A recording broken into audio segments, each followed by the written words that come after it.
Welcome to today's edition of the Author's Corner, brought to you by KNEO 91.7 FM The Word, and I'm Roberta Foster. And today I welcome Fred Sievert to Author's Corner. He's written the book Fast Starting a Career of Consequence, Practical Christ-Centered Advice for Entering or Re-entering the Workforce, and it's published by Morgan James Faith, and he'll tell you more about how to get a copy of the book at the end of the program. So Fred, thank you so much for being with us today. My pleasure to be with you. Thanks for having me. Well, it's not often we talk with a Fortune 100 corporate president who's retired early, especially to attend divinity school. So why don't you tell us about your faith background and what led you to retire early and your further education? Certainly. Well, we'll start with my faith background. Unlike a lot of the authors you interview, I was not raised in a worshiping Christian family. I came to know the Lord at a young age. Actually, I've written 2 other books, and my first book, God Revealed, the very first chapter, is called My Mystical Adolescent Experience, where I grew up in a neighborhood. I'm a baby boomer, so there were only about 20 homes in the neighborhood, but lots of kids, and many my age. And so there was a lot of talk about faith. Virtually all faith traditions were represented in the group.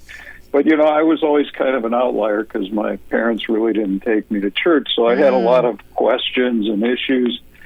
And so one day, at age 12, I was home alone. My parents were working. It was during the summer, and my brother was out playing. And I lay on my bed, and I just started contemplating some deep questions. At the time, I didn't think they were deep theological questions, but I later found that they were. Things like, God, who are you?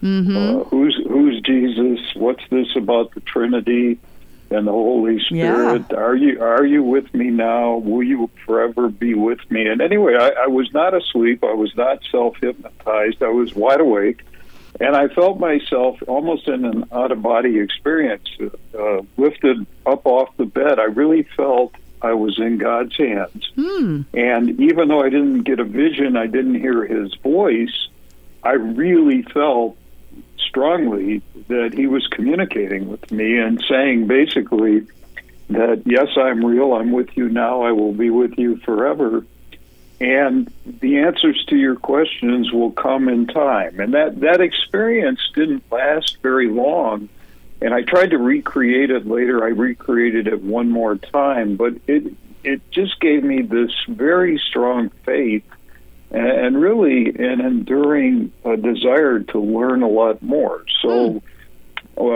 probably starting in my 20s, I became very active in my church and have been active ever since.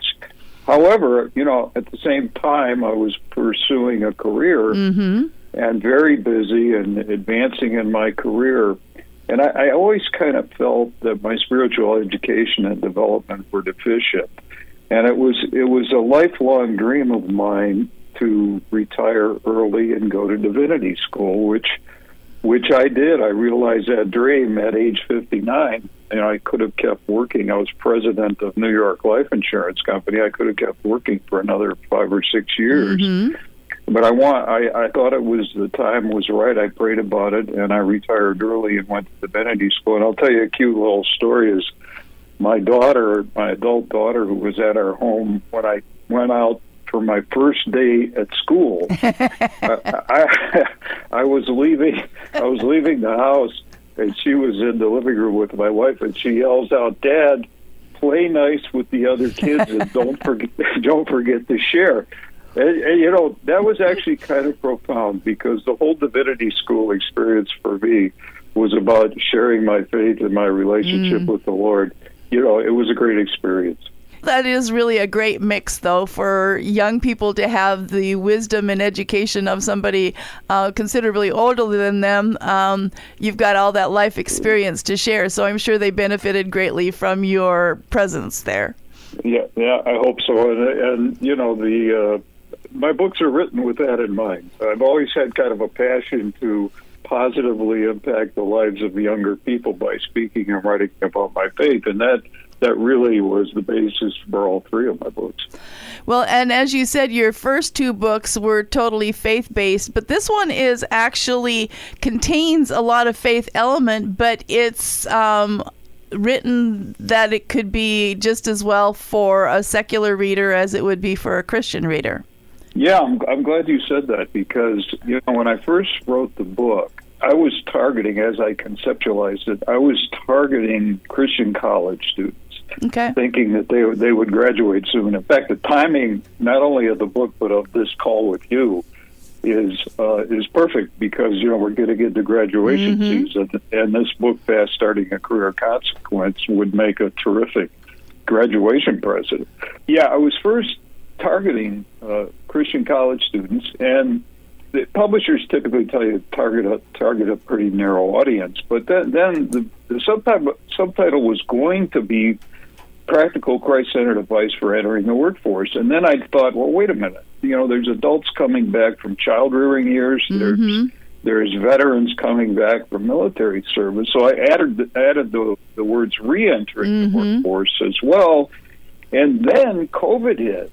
And just before I went to the printer with my manuscript, I thought, I got to go back through here, realizing that there are now millions of people, coming off COVID furlough at some point, or even reimagining their future and their future career. So suddenly this market expanded dramatically. And more than that, as you said in the introduction, if you went on Amazon and you read a bunch of the reviews on Amazon, I'd say more than half of them say this book is not just for Christians, because the value of the business advice. So, it really... It's become almost a ministry for me to reach out, and I feel there's an evangelical aspect to this, because a lot of people are buying it just for the business, but they're getting a good dose of biblical principles and scriptural references throughout the whole book. It's really integrated. The word that caught my attention when I was introduced to your book was the word consequence. Fast Starting a Career of Consequence. And, most people want to have an impact on or through their job. And so you provide some tips on how to get started in developing a career of consequence, and we're going to find out more about that in just a moment. Let me remind the listeners, though, that I'm talking with Fred Sievert regarding the book Fast Starting a Career of Consequence by Morgan James Faith, and you're listening to Author's Corner. I'm Roberta Foster. So it says that you gave your daughter 5 tips that would help her fast start her career of consequence. Do you want to share a couple of those with our listeners? Yeah, I did, and I gave her 5 tips, and then ultimately, after I spoke at commencement addresses, I did 3 commencement addresses where it went over very well, and then I wrote a brief article on it. My agent got a hold of me because he saw the article, and he said, "Fred, you've got another book here." So I said to him, I got to tell you something, though. I'm not writing a book just about business.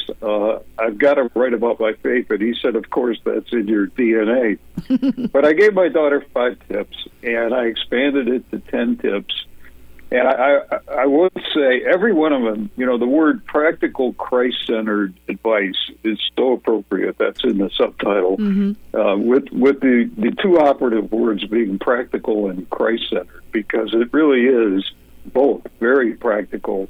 Someone can read the 10 chapters on the tips and really, generate value from that.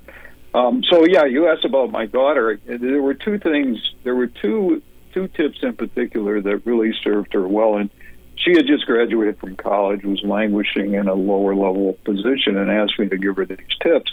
So one of them, there's a chapter called "Understand and Embrace the Mission and Values of Your Company." And what I told her very simply, there's a lot more than this in that chapter, but what I said is I'd like you to memorize the mission statement of your company so that you can recite it. And she said to me, Dad, you really want me walking around reciting the mission? And I said, no.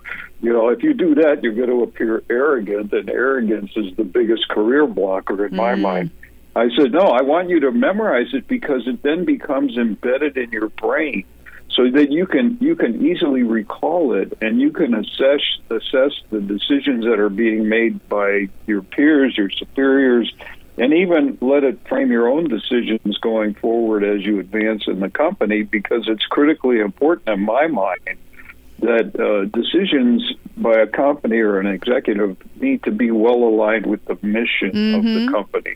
So that was very important, and she implemented that. The second one that I'll mention, because it not only was important to her, I think it was probably one of the best chapters in the book in terms of importance in advancing your career and getting identified as a high potential employee. My daughter had no coursework in accounting, math, or economics in college. So what I said to her, I want you to develop an understanding of the financial underpinnings of the business, which is chapter 10 in the book. She was in a panic. She was kind of terrified. How am I going to do that, Dad? And I said, look, I'm going to make this very simple for you. I want you to go find somebody in the accounting department who's willing to spend a little time with you, giving you a basic understanding of the company's income statement and balance sheet. And then once you get that understanding, you don't have to know how all the numbers are put together and devised and developed. No, just sort of an understanding of how the income statement flows into the balance sheet. Then I want you to track 6 numbers. And I said, you can get this every quarter in a couple of minutes from the company's reports. And those 6 numbers were from the income statement. Look at the revenue, the expenses, and revenue minus expenses equals net income. Those 3 numbers. From the balance sheet, look at assets, liabilities, and net equity. Assets minus liabilities equals net equity. And I said to her, even when as president of New York Life, the 10 or 12 people who report directly to me, if at a staff meeting I said something like, hey, what were our revenues last quarter?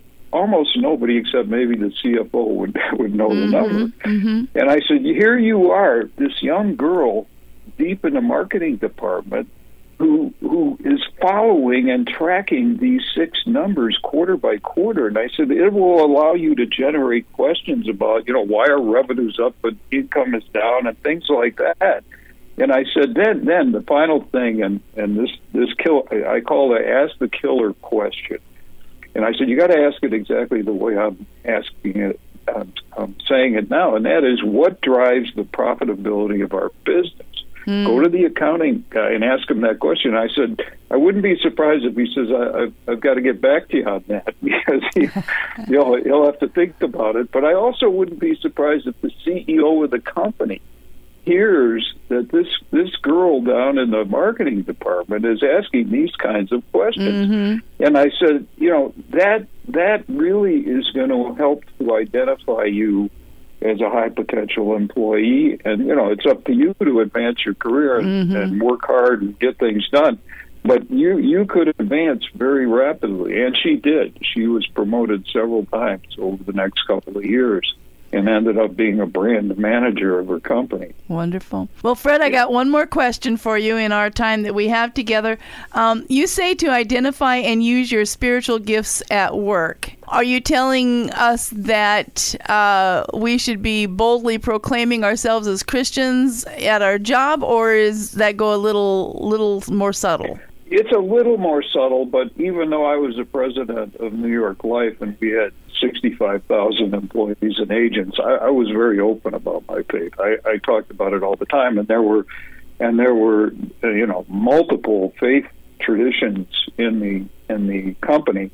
But even some of the non-Christian folks, Jews in particular, we had a lot of Jewish folks, would say to me, they really appreciated the fact that someone at a high corporate level was expressing his faith. So that what you identified really was chapter 1 of all my books. Chapter 1 is usually the most important, or the last chapter.